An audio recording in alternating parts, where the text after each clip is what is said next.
Dans cette séquence, Natacha et Julie vont vous montrer les différentes façons d'effectuer la libération des voies aériennes sur une victime inconsciente.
Maintenant que nous avons vu cette séquence en temps réel, nous allons détailler la technique.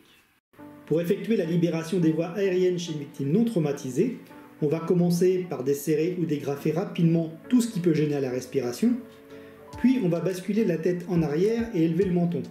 Pour cela, on va venir placer la paume d'une main sur le front de la victime, puis on va placer 2 ou 3 doigts de l'autre main juste sous la pointe du menton en appuyant sur l'os.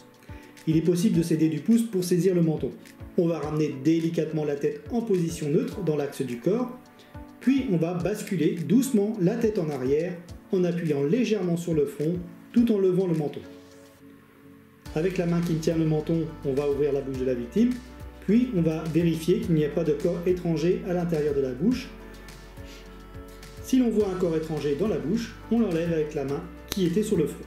Pour le nouveau-né et le nourrisson, la technique de libération des voies aériennes est identique à l'adulte et l'enfant, mais on va juste se limiter à ramener la tête en position neutre. On ne va pas basculer la tête en arrière.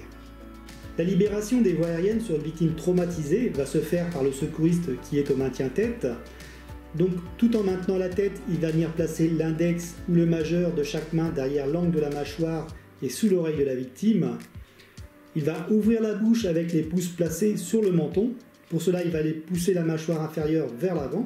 Tout en maintenant cette position, il peut vérifier qu'aucun corps étranger ne se trouve dans la bouche de la victime. Pour effectuer la libération des voies aériennes sur une victime assise, on vient se placer à côté de la tête de la victime. On la saisit à 2 mains, l'une en arrière de la tête au-dessus de la nuque, l'autre glissée sous le menton.